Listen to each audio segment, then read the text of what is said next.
Welcome everyone to another reading stream. Tonight I will be reading chapters 7 through 9 of Halo the Fall of Reach. So like where we left off, basically the recruits for the Spartan program were going through, what was considered their, at least a mission, basically a final mission. And, well, we noted from the reports that Dr. Halsey had received that chances were very high that not everyone would survive.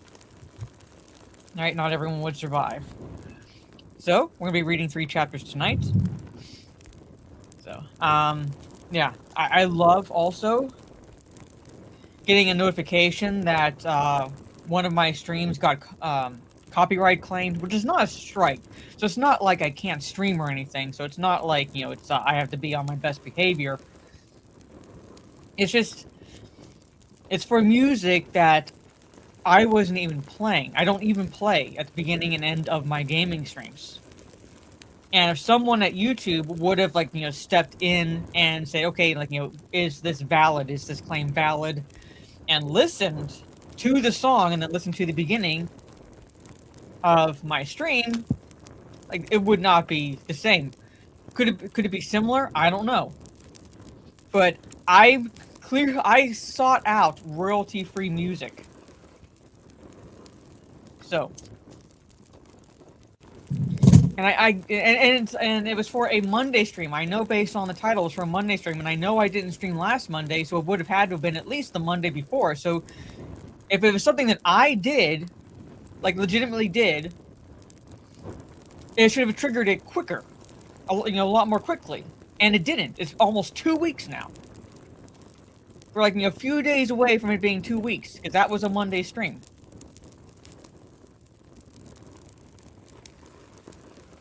So, yeah, so YouTube, basically, it's pretty much asshole. The only thing it has going for them at this point, it's better than Kick.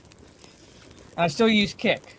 It's basically additional revenue, but what it has going for it is that it's better than Kick, which is not saying much. But anyway, let's just move on within the book, basically, with chapter 7.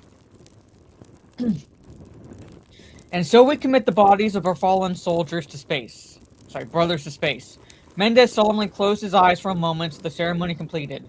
He pressed the control and the ash canisters moved slowly into the ejection tubes and the void beyond.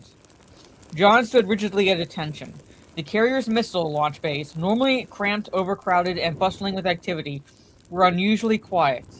The Atlas's firing deck had been cleared of munitions and crew. Long, unadorned black banners now hung from the bay's overhead gantries. Honors, 10 Hunt, Mendez barked. John and the other surviving Spartans saluted in unison. Yeah, pretty much gravy. Duty, Mendez said, honor and self-sacrifice. Death does not diminish these qualities in a soldier. We shall remember. A series of thumps resounded through the Atlas's hull as the canisters were hurled into space. The view screen flickered and displayed a field of stars. The canisters appeared one by one, quickly falling behind the carrier as it continued on its course. John watched. With each of the stainless steel cylinders that drifted by, he felt that he was losing a part of himself. It felt like leaving his people behind. Mendez's face might as well have been chiseled from stone, for all the emotion it showed. He finished his protracted salute, and then said, "Crewmen, dismissed." Not everything had been lost. John glanced around the launch chamber. Sam, Kelly, and 30 others still stood at attention in their black dress uniforms. They had made it unharmed through the last mission. Wasn't quite the right word, more or less. There were a dozen others, though, who had lived, but were no longer soldiers. It hurt John to look at them. Fajad sat in a wheelchair, shaking uncontrollably. Kirk and Renee were in neutral buoyancy gel tanks, breathing through respirators. Their bones had been so twisted they no longer looked human. There were others still alive, but with injuries so critical they could not be moved. Orderlies pushed Fajad and the other injured toward the elevator. John strode toward them and stopped, blocking their path. "Stand fast, crewman," he demanded. "Where are you taking my men?" The orderly halted and his eyes widened. He swallowed and then said, "Sir, I have my orders, sir." "Squad leader," Mendez called out. "A moment." Stay, John told the orderly and marched to face Chief Mendez. Yes, sir? Let them go, Mendez said quietly. They can't fight anymore. They don't belong here. John inadvertently glanced at the view screen and the long line of canisters as they shrank in the distance. What will happen to my men? The Navy takes care of its own, Mendez replied and lifted his chin a little higher. They may no longer be the fastest or the strongest soldiers, but they still have sharp minds. They can still plan missions and analyze data, troubleshoot ops. John exhaled a sigh of relief. That's all any of us ask for, sir, a chance to serve. He turned to face Fajad and the others. He snapped to attention and saluted. Fajad managed to raise one shaking arm and return the salute. The orderlies wheeled them away. John looked at what remained of his squad. None of them had moved since the memorial ceremony. They were waiting for their next mission. Our orders, sir? John asked. 2 days full bed rest, squad leader. Then microgravity physical therapy aboard the Atlas until you recover from the side effects of your augmentation. Side effects. John flexed his hand. He was clumsy now. Sometimes he could barely walk without falling. Dr. Halsey had assured him that these side effects were a good sign. Your brain must relearn how to move your body with faster reflexes and stronger muscles, she told him. But his eyes hurt, and they bled a little in the morning, too. He had constant headaches. Every bone in his body ached. John didn't understand any of this. He only knew that he had a duty to perform, and now he feared he wouldn't be able to. Is that all, sir? He asked Mendez. No, the chief replied. Daisha will be running your squad through the dropship pilot simulator as soon as they are up to it. And, he added, if they are up for the challenge, he wanted to cover some more organic chemistry and complex algebra. Yes, sir, John replied. We're up to the challenge. Good. John continued to stand fast. Was there something else, squad leader? John furrowed his brow, hesitated, then finally said, I was squad leader. The last mission was therefore my responsibility, and members of my squad died. What did I do wrong? Mendez stared at John with impenetrable black eyes. He glanced at the squad, then back to John. Walk with me. He led John to the view screen. He stood and watched as the last of the canisters vanished into the darkness. A leader must be ready to send the soldiers under his command to their deaths, Mendez said without turning to face John. You do this because your duty to the UNSC supersedes your duty to yourself or even your crew. John looked away from the view screen. He couldn't look at the emptiness anymore. He didn't want to think of his teammates, friends who were like brothers and sisters to him, forever lost.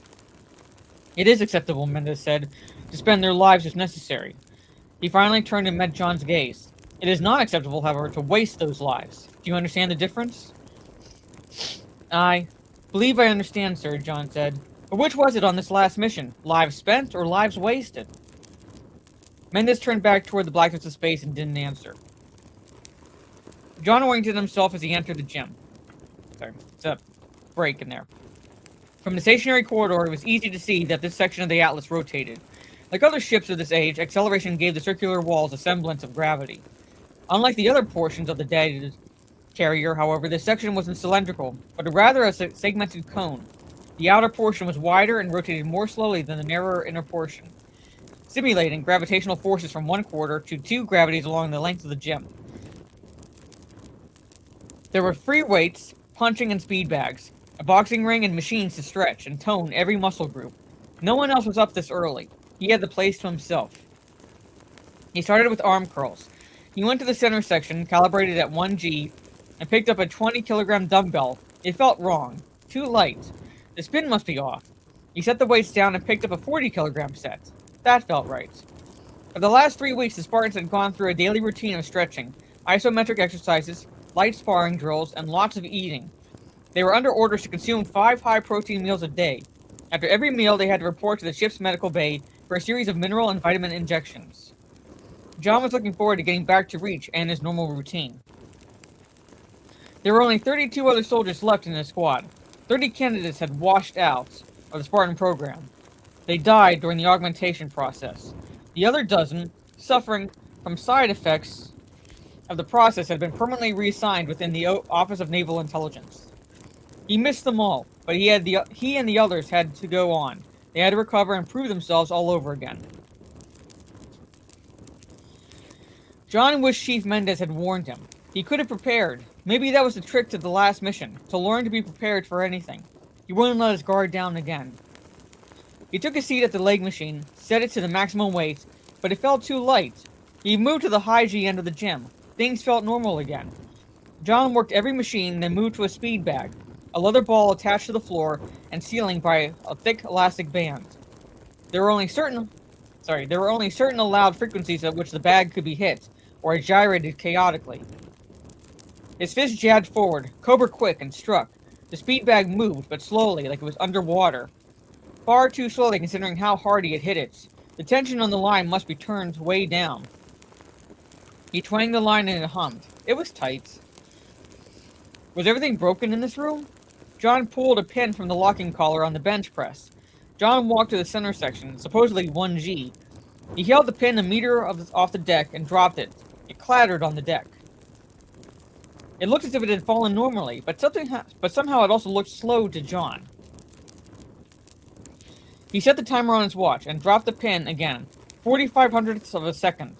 1 meter in about a half a second. He forgot the formula for distance and acceleration, so he ran through the calculus and re-derived the equation. He even did the square root. He frowned. He had always struggled with math before. The answer was a gravitational acceleration of 9.8 meters per second squared, 1 standard g. So the room was rotating correctly. He was out of calibration. The experiment was cut short. 4 men entered the gym. They were out of uniform, wearing only shorts and boots. Their heads were cleanly shaven. They were all heavily muscled, lean, and fit. The largest of the 4 was taller than John. Scars covered one side of his face. John could tell they were special forces. Orbital drop shock troopers. The ODSTs had the traditional tattoos burned onto their arms. Drop jet jumpers, and feet first into hell. L jumpers, the infamous 105th. John had overheard mess hall chatter about them. They had a reputation for success, and for brutality, even against fellow soldiers. So, yeah. The Spartans are, they are awesome, but ODSTs are crazy. Alright? John gave them a polite nod. They had brushed past him and started on the high-gravity free weights. The largest ODST lifted the bar of the bench press. He struggled, and the bar wavered unsteadily. The iron plates on the right end slid off and fell to the deck.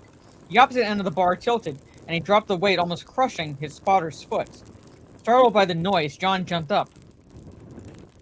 What the? The big ODST stood and glared at the locking collar that had slipped off. Someone took the pin! He growled and turned to John. John picked up the pin. The error was mine, he said, and stepped forward. My apologies.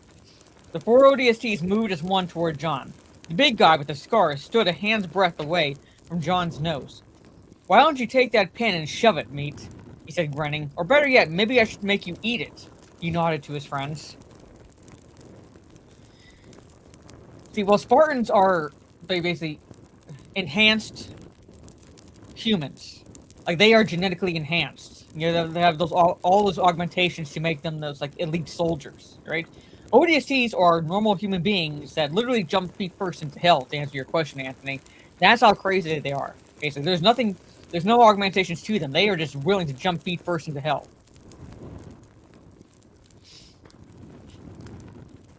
John only knew 3 ways to react to people. If they were superior officers, he obeyed them. If they were part of a squad, he helped them. If they were a threat, he neutralized them.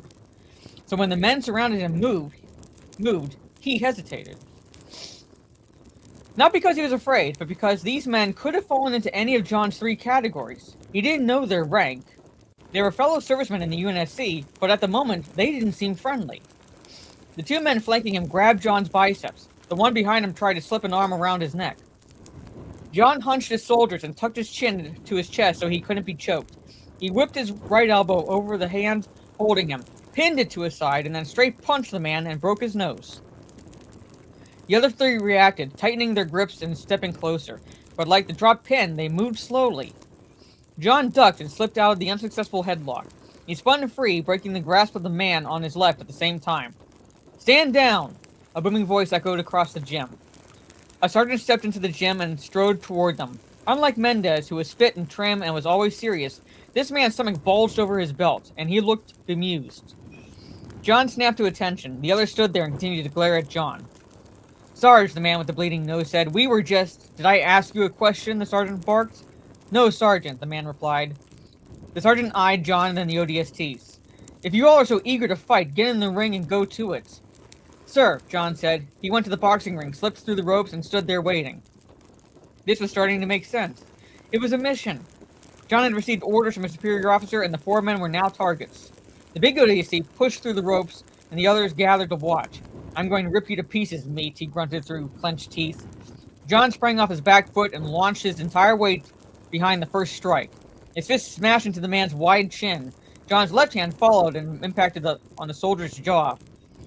The man's hands came up. John stepped in, pinned one of the man's arms to his chest, and followed through with a hook to his floating ribs.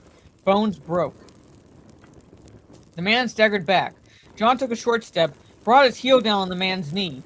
3 more punches and the man was against the ropes, and then he stopped moving. His arm and leg and neck tilted at unnatural angles. The 3 other men moved. The one with the bloody nose grabbed an iron bar. John didn't need orders this time. 3 attackers at once. He had to take them out before they surrounded him. He might be faster, but he didn't have eyes in the back of his head.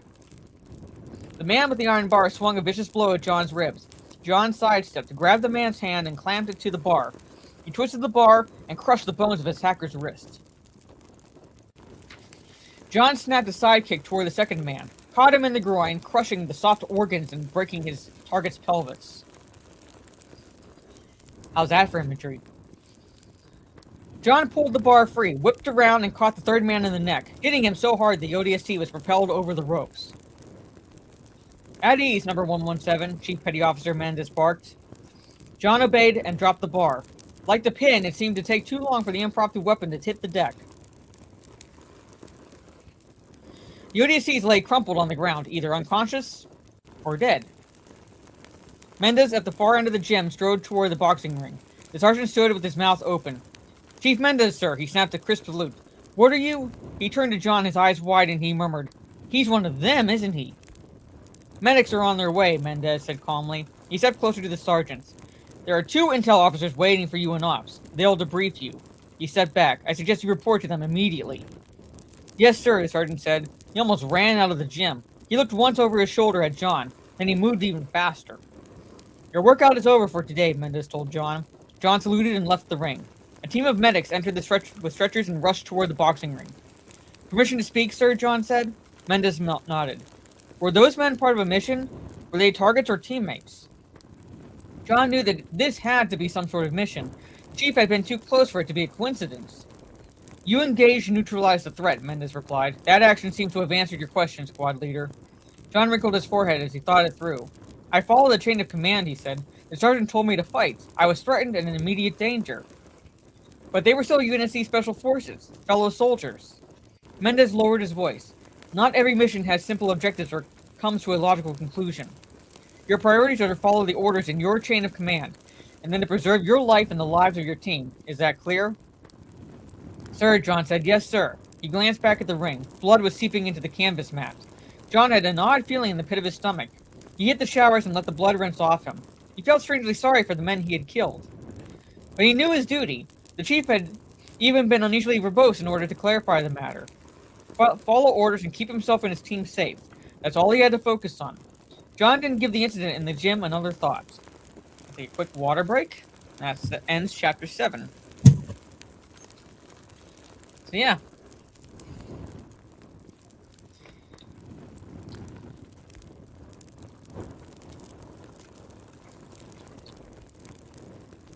Now we're getting an idea of the power in John 117.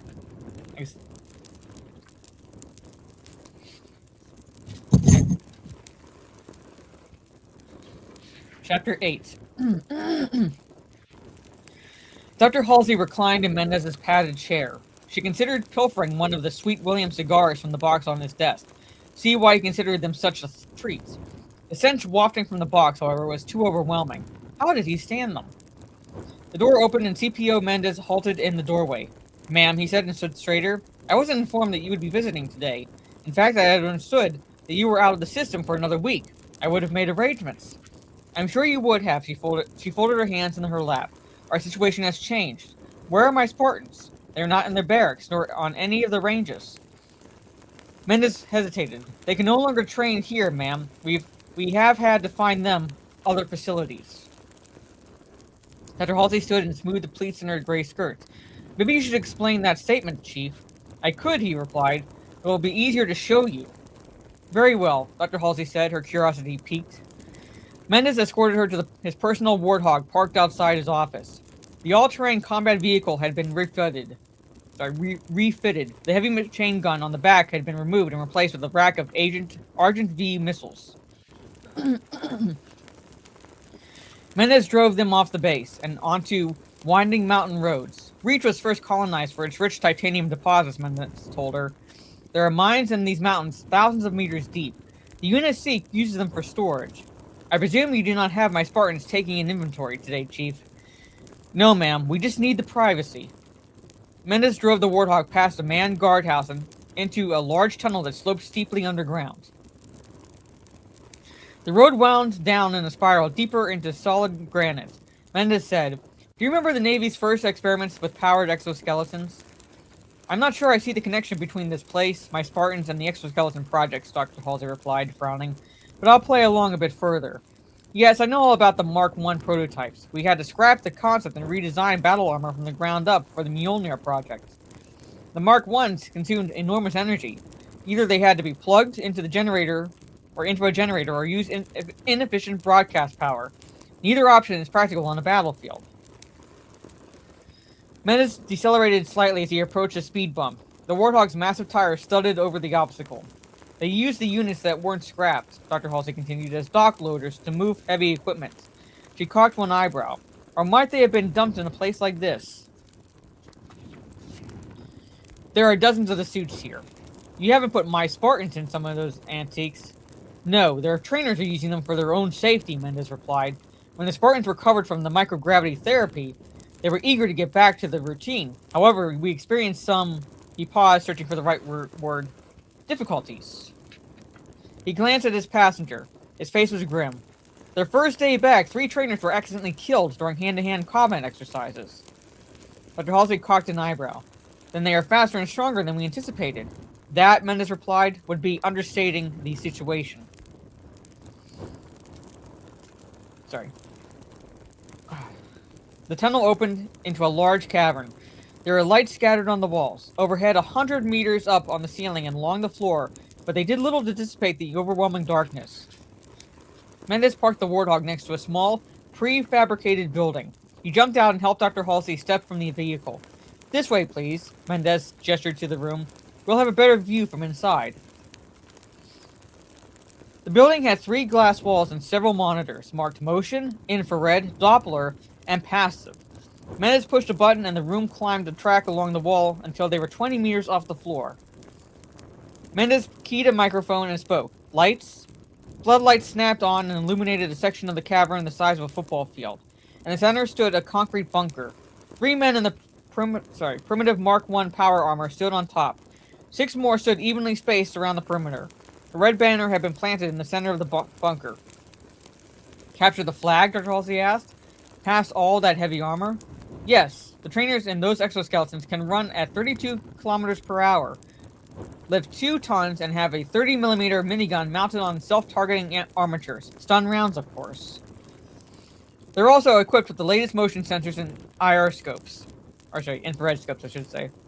And needless to say, their armor is impervious to standard light weapons. It would take 2 or 3 platoons of conventional Marines to take that bunker." Mendez spoke again in the microphone, and his voice echoed off the cavern walls. "Start the drill." 60 seconds ticked by. Nothing happened. 120 seconds. "Where are the Spartans?" Dr. Halsey asked. "They're here," Mendez replied. Dr. Halsey caught a glimpse of motion in the dark, a shadow against shadows, a familiar silhouette. "Kelly?" she whispered. The trainers turned and fired at the shadow, but it moved with almost supernatural quickness. Even the self-targeting systems couldn't track it. From above, a man free-repelled down from the girders and gantries overhead. The newcomer landed behind one of the perimeter guards, quiet as a cat. He punched the guard's armor twice, denting the heavy plates, then dropped low and swept the target's legs off from under him. The guard sprawled on the ground. The Spartan attached his grappling line to the trainer. A moment later, the writhing guard shot upward into the darkness. 2 other guards turned to attack. The Spartan dodged, rolled, and melted into the shadows. Dr. Halsey realized the trainer's exoskeleton wasn't being pulled up. It was being used as a counterweight. 2 more Spartans Dangling from the other end of that rope, dropped unnoticed into the center of the bunker. Dr. Halsey immediately recognized one of them, although he was dressed entirely in black, save his open eye slits. Number 117, John. John landed, braced, and kicked one guard. The man landed in a heap, 8 meters away. The other Spartan jumped off the bunker. He flipped end over end, evading the stun rounds that filled the air. He threw himself at the farthest guard, and they skidded together into the shadows. The guard's gun strobed once, and then it was dark again. On top of the bunker, John was a blur of slashing motions. A second guard's exosuit erupted in a fountain of hydraulic fluid, and then the man collapsed under the armor's weight. The last guard in the bunker turned to fire at John. Halsey gripped the edge of her chair. He's at point-blank range. Even stun rounds can kill at that distance. As the guard's gun fired, John sidestepped. The stun round slashed through the air, a clean miss. John grabbed the weapon's armature, twisted, and with a screech of stressed metal, wrenched it free of the exoskeleton. He fired directly into the man's chest and sent him tumbling off the bunker. The remaining quartet of perimeter guards turned and sprayed the area with suppression fire. A heartbeat later, the lights went out. Mendez cursed and keyed the mic. Backups! Hit the backup lights now! A dozen amber floods flickered to life. Not a Spartan was in sight, but the 9 trainers were either unconscious or lay immobile in inert battle armor. The red flag was gone. Show me that again, Dr. Halsey said unbelievingly. You recorded all that, didn't you? Of course, Mendez tapped a button, but the monitors played back static. Damn it, they got to the cameras too. He muttered, impressed. Every time we find a new place to hide them, they disable the recording devices. Dr. Halsey leaned against the glass wall, staring at the carnage below. Very well, Chief Mendez, what else do I need to know? Your Spartans can run at bursts of up to 55 kilometers per hour, he exclaimed. Kelly can run a little faster, I think. They will only get quicker as they adjust to the alterations we've made to their bodies. They can lift 3 times their body weight, which, I might add, is almost double the norm due to their increased muscle density. And they can virtually see in the dark. Dr. Halsey pondered this new data. They should not be performing so well. There must be unexplained synergistic effects brought on by the combined modifications. What are the reaction times? Almost impossible to chart. We estimated at 20 milliseconds, Mendez replied. He shook his head, then added, I believe it's significantly faster in combat situations when their adrenaline is pumping. Any physiological or mental instabilities? None. They work like no team I've ever seen before. Damn near telepathic, if you ask me. They were dropped in these caves yesterday, and I don't know where they got black suits or the rope that maneuver, but I can guarantee they haven't left this room. They improvise and improve and adapt. And, he added, they like it. The tougher the challenge, the harder the fight, the better their morale becomes. Dr. Halsey watched as the first trainer stirred and struggled to get out of his inert armor. They might as well have been killed, she murmured, but can the Spartans kill Chief? Sorry, but can the Spartans kill Chief? Kill on purpose? Or are they ready for real combat? Mendez looked away and paused before he spoke. Yes, if we ordered them to, they would kill quite efficiently. His body stiffened. May I ask what real combat you mean, ma'am? She clasped her hands and wrung them nervously. Something has happened, Chief. Something Oni and the Admiralty never expected. The brass wants to deploy the Spartans. They want to test them in real combat missions. They're as ready for that as I can make them, Mendez said. He narrowed his dark eyes. But this is far ahead of your schedule. What happened? I've heard rumors there was some heavy action near Harvest Colony.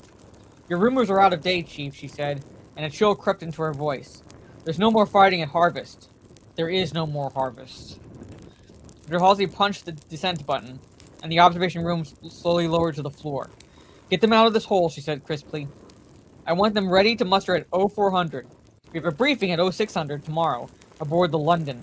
We're taking them on a mission Oni has been saving for the right crew and the right time. This is it. Yes, ma'am, Mendez replied. Tomorrow we'll see if all the pain they've been through has been worth it. And that is chapter 8. I'm going to take a quick break, water break, before I continue on to chapter 9. So, the training had been moved, and the trainers had to wear those exosuits for their own safety.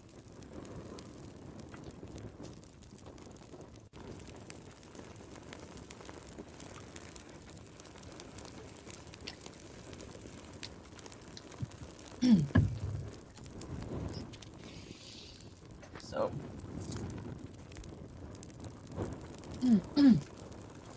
So for those of you who played the games and now are here, listening to the book, the idea of adding sprint to Halo makes no sense, given the fact that they are genetically augmented to be faster than regular people. So they have no need for a sprint function. So that's just ridiculous. Anyway.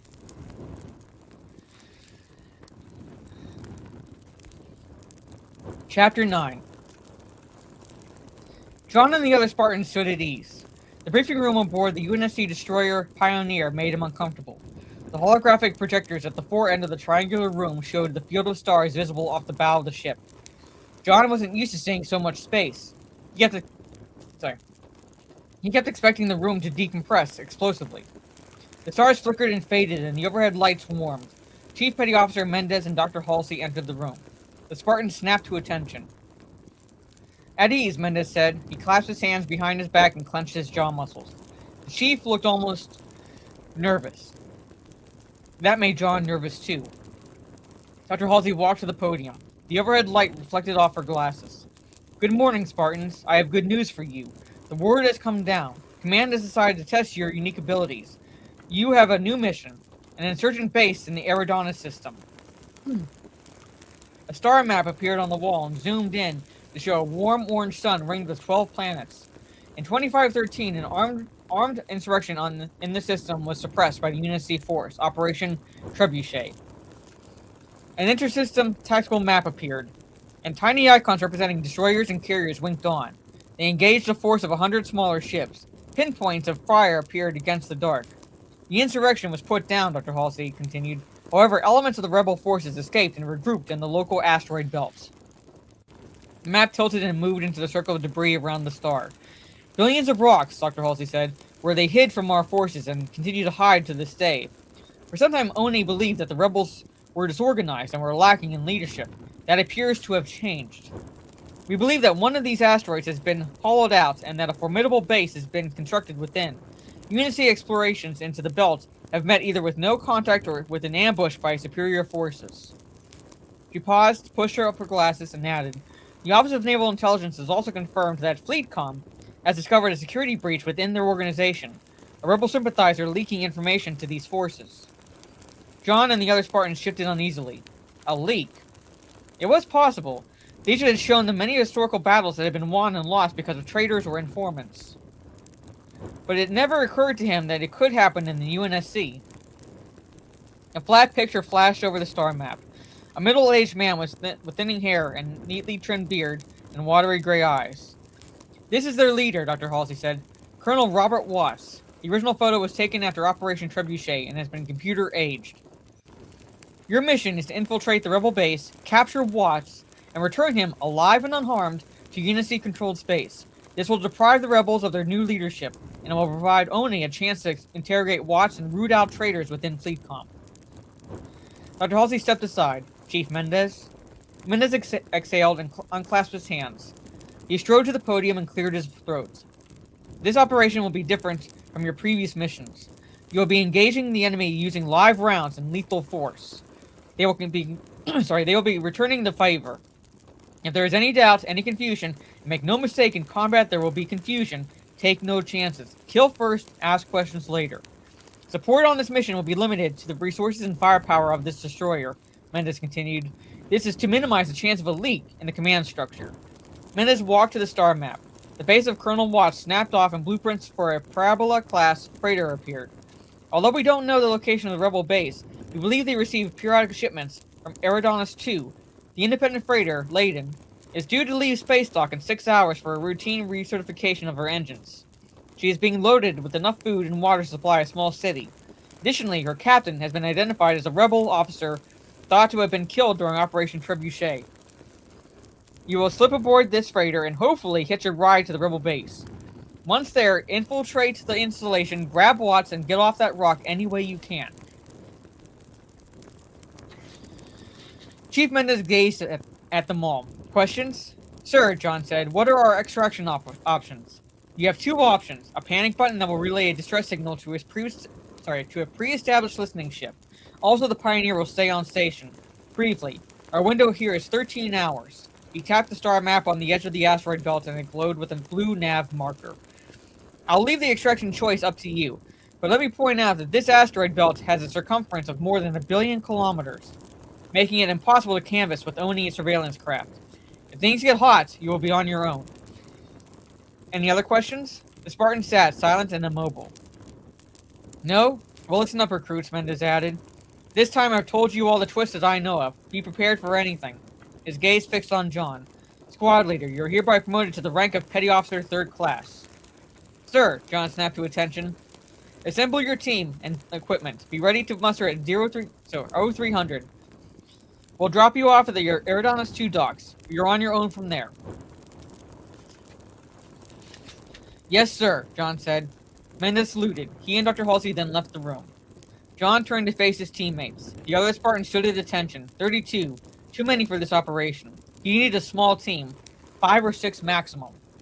Sam, Kelly, Linda, and Fred, meet me in the weapons locker in 10 minutes. The other Spartans sighed and their gazes dropped to the deck. The rest of you fall out. You'll have the more difficult part of this mission. You'll have to wait here. The weapons locker of the Pioneer had been stocked with a bewildering array of combat equipment. On a table were guns, knives, communication gear, body armor, explosives, medical packs, survival gear, portable computers, even a thruster pack for maneuvering in space. More important than the equipment, however, John assessed his team. Sam had recovered from the augmentation faster than any of the other Spartans. He paced impatiently around the crates of grenades. He was the strongest of them all. He stood taller than John by a head.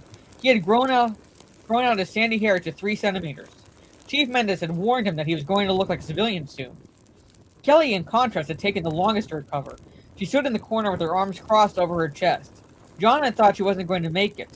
She was still gaunt and her hair had yet to grow back. Her face, however, still had its rough, angular beauty. She scared John a little, too. She was fast before. Now no one could touch her, she didn't allow it. Fred sat cross-legged on the deck, twirling a razor-edged combat knife in glittering arcs. He always came in second in all the contests. John thought he could have come in first, but he just didn't like the attention. He was neither too short nor too tall. He wasn't overly muscled or slim. His black hair was shot with streaks of silver, a feature he hadn't had before the augmentation. If any in the group could blend into a crowd, it would be him. Linda was the quietest member of the group. She was pale, had close-cropped red hair, and green eyes. She was a crack shot, an artist with a sniper rifle. Kelly circled the table once, and then selected a pair of grease-stained blue overalls. Her name had been sloppily embroidered on the chest. These are our new training uniforms? Oni provided them, John said. They're supposed to match what the crew of the Leyden wears. Kelly held the coveralls up and frowned. They don't give a girl much to work with.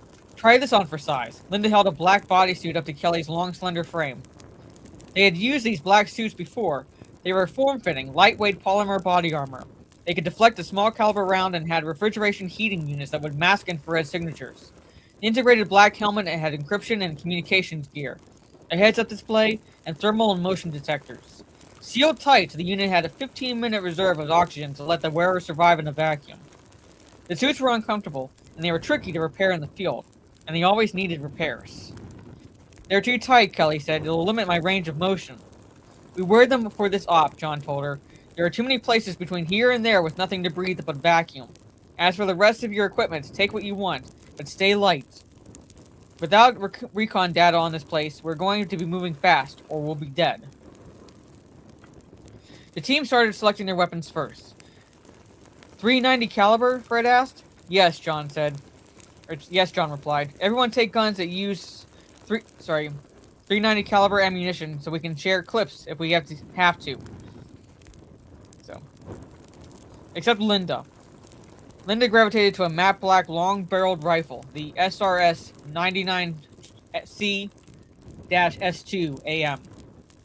The sniper rifle system had modular sections. Scopes, stocks, barrels, even the firing mechanism could be swapped.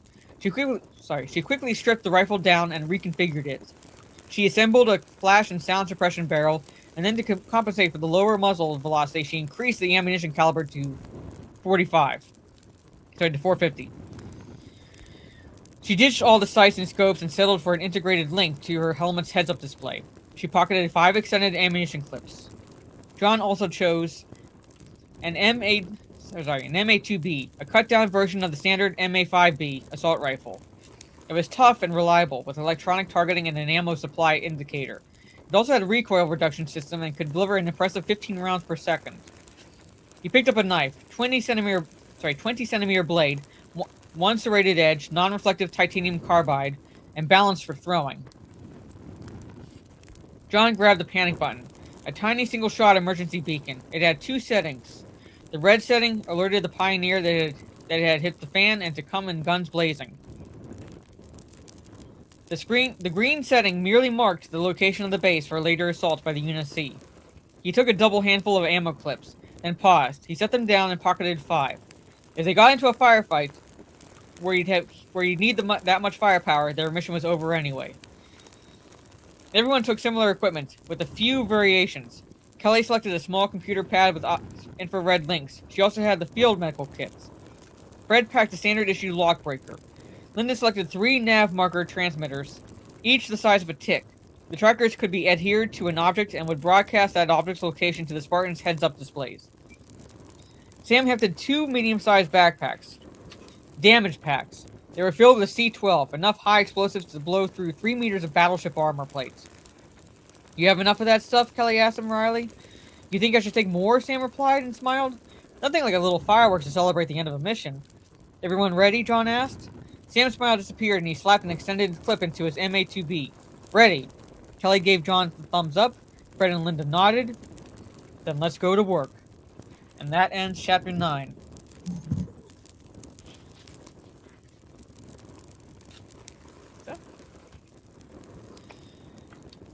Yeah, fully detailed storytelling. So, yeah.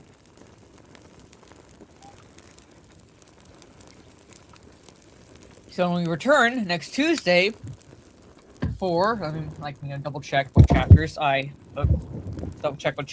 have